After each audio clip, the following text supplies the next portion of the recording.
जी, अस्सलाम वालेकुम। कैसे हैं आप? खैरियत से हैं? आज मैं बात करना चाहूँगा कि जो रिसेंटली अभी इंटरव्यू हुआ है इमरान रियाज़ ख़ान साहब का, तो उसमें काफ़ी सारे लोग अपनी-अपनी राय दे रहे हैं, अपने-अपने पॉइंट ऑफ व्यू बता रहे हैं। उनमें से कुछ लोग उसके ऊपर तनकीद भी कर रहे हैं, कुछ लोग उसके ऊपर पॉजिटिव व्यूज़ भी दे रहे हैं अपने। तो मैंने वो पूरा इंटरव्यू देखा है। मैंने तकरीबन मेरे ख़्याल से 1 घंटा 15-16 मिनट का इंटरव्यू। उसमें जो बात है जो मैंने महसूस की, मैंने कहा चले मैं आपके साथ शेयर कर देता हूँ।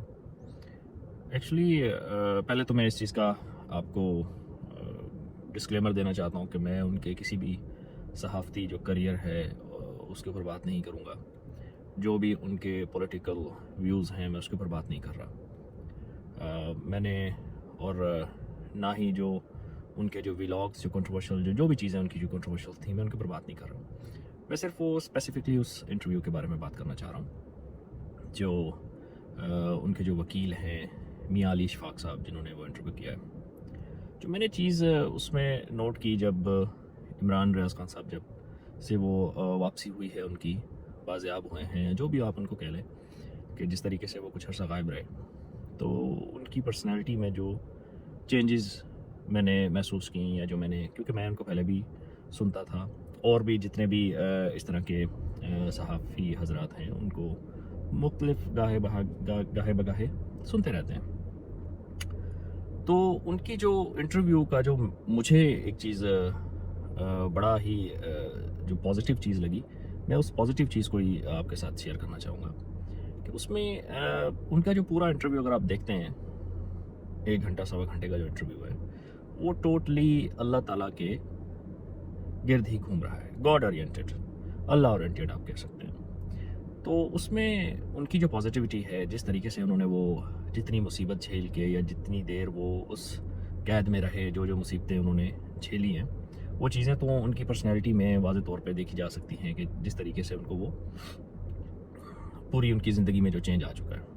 लेकिन उसमें जो चीज़ मुझे बड़ी ही पॉजिटिव, और जो मुझे बड़ा जिस चीज़ ने मोटिवेट किया, वो ये चीज़ थी कि उनके जो वकील थे जो इंटरव्यू ले रहे थे, मियां अली इशफाक साहब, वो उनसे पूछ रहे हैं कि जी आपका सिस्टम कैसे चल रहा है, आपका जो बिज़नेस है। तो वो हंस के जवाब दे रहे हैं और कह रहे हैं यार वो तो तबाह हो गया। अगर उनसे उनकी लाइफ के बारे में पूछा जाता है, जो उनकी निजी लाइफ है, जिसमें उनके बीवी बच्चे माँ बाप आ जाते हैं, वो उसके बारे में हंस के जवाब देते हैं। उनका ये हंस के जवाब देना मेरे लिए बड़ा ही एक मोटिवेट का ज़रिया भी है, और उसमें बड़ा अजीब सा एक पैगाम भी है।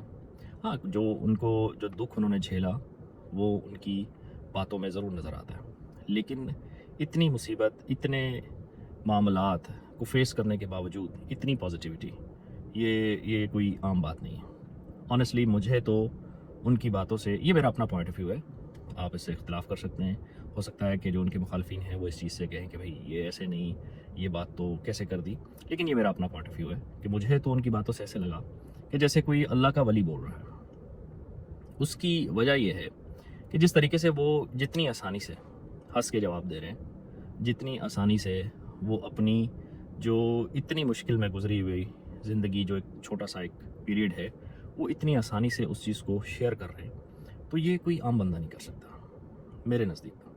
क्यों? क्योंकि उसकी वजह है कि जिस तरीके से वो स्माइल करके, हंस के हर चीज़ का जवाब दे रहे हैं, मतलब वो ऐसा लगता है कि हर चीज़ से वो बिल्कुल बेनियाज हो चुके हैं, किसी दुख से, किसी तकलीफ़ से।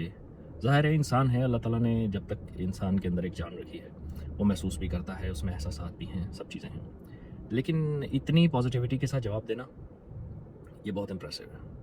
और सबसे बड़ी बात यह है कि उनका जैसे वो जवाब दिया उन्होंने, कि जैसे मैंने आपसे ज़िक्र किया कि कारोबार के बारे में, तो जैसे वो हंस के जवाब देते हैं, तो मुझे लगता है कि इस तरह का जो मानी है, हंसना है या स्माइल दे के जवाब देना है, ये मेरे ख्याल से 2 ही बंदे दे सकते हैं।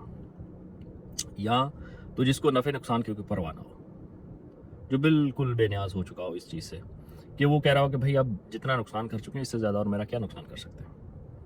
मैं ज़्यादा से ज़्यादा, जैसे वो अपने इंटरव्यूज़ में या अपने व्लॉग्स में कहते हैं कि ज़्यादा से ज़्यादा क्या कर सकते हैं, मुझे मार देंगे, या इस तरीके से जो भी उनके मामला चल रहे थे। और दूसरा बंदा वो होता है जो बिल्कुल बेबस होता है, कि जो या तो हंस ले یا تو رو رہے ہیں.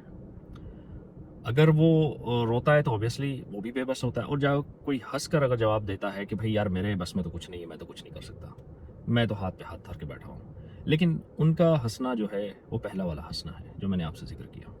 اس میں آپ دیکھیں کہ اس کی وجہ یہ ہے, جو میں اس وجہ سے کہہ رہا ہوں کہ وہ ان چیزوں سے میرے خیال سے ایک کافی اوپر جا چکے ہیں.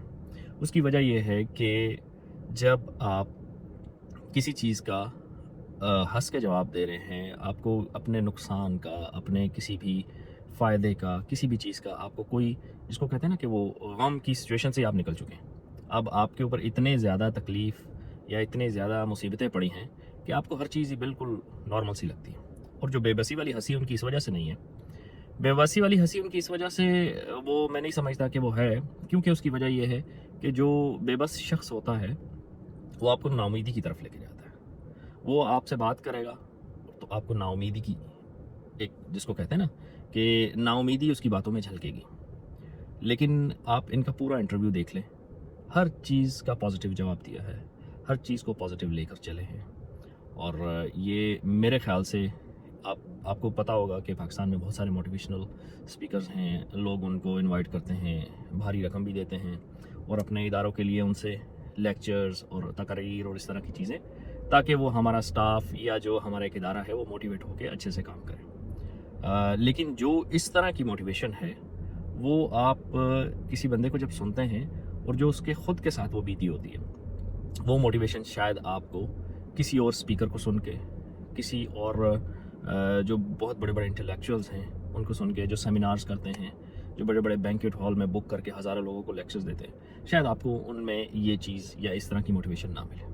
کیوں؟ کیونکہ وہ پڑھ کر, کتابوں کو پڑھ کے, نو ڈاؤٹ ان کا ایک بہت بڑا کنٹریبیوشن ہے معاشرے میں جو اس طرح کا کام کر رہے ہیں, اور بڑی اچھی بات ہے. لیکن جو یہ جو چیزیں ان کو دیکھ کر جو مجھے محسوس ہوا ہے, جو میں نے آپ سے پہلے ذکر کیا کہ یہ میری اپنا پوائنٹ آف ویو ہے, یہ غلط بھی ہو سکتا ہے, صحیح بھی ہو سکتا ہے, لیکن کمال کے شخص ہیں عمران ریاض خان صاحب. اللہ تعالیٰ ان کو زندگی اور صحت و تندرستی کے ساتھ عطا فرمائے. تو ہماری دعائیں ان کے ساتھ ہیں. اور میں نے پہلے بھی آپ سے ذکر کیا تھا کہ شاید ان کے جو مخالفین ہیں کہ وہ سمجھیں کہ میں اسپیسیفکلی ان کو, میں نے صرف اس انٹرویو کے ارد گرد جو بات کی ہے, میں نے ان کا جو ماضی ہے یا جو مستقبل میں ان کا جو بھی کسی قسم کا ان کا کوئی ارادہ ہے, مزید کوئی آپ کہہ لیں کہ انہوں نے ولاگنگ دوبارہ سٹارٹ کرنی ہے جو, یا اپنا صحافتی کیریئر سٹارٹ کرنا ہے, اس سے مجھے کوئی غرض نہیں. لیکن وہ جو اسپیسیفکلی انہوں نے 1 گھنٹہ 1.5 گھنٹے کا انٹرویو دیا, 1.25 گھنٹے کا, تو وہ بڑا امپریسو تھا, اور اس سے کافی موٹیویشن ملی. اور ہمیں اس طرح کے لوگوں کی قدر کرنی چاہیے. تو انشاءاللہ ملتے ہیں نیکسٹ ویڈیو میں. تو میں نے سوچا یہ آپ کے ساتھ یہ باتیں شیئر کروں, اور اگر آپ کو اچھی لگیں تو ہو سکتا ہے آپ کو یہ چیز آپ کے لیے بھی وہ موٹیویشن کا ذریعہ بن سکے جو عمران ریاض خان صاحب نے باتیں کی ہیں. کیونکہ ایک مسلمان کا جو توکل ہے وہ ہونا تو خدا کی ذات پر ہی چاہیے. کیونکہ ایک جو بھی انہوں نے باتیں کی ہیں, کسی بھی چیز کو آپ ان کے سوالات دیکھ لیں, جتنے بھی سوالات انہوں نے میرے خیال سے 10 12 14 جتنے بھی سوالات کیے ہیں, آج آ کے ان کا جو سینٹر پوائنٹ ہے, سینٹر پوائنٹ خدا تعالیٰ کی ذات ہی ہے. تو انشاءاللہ ملتے ہیں پھر کسی نیکسٹ ویڈیو میں. السلام علیکم.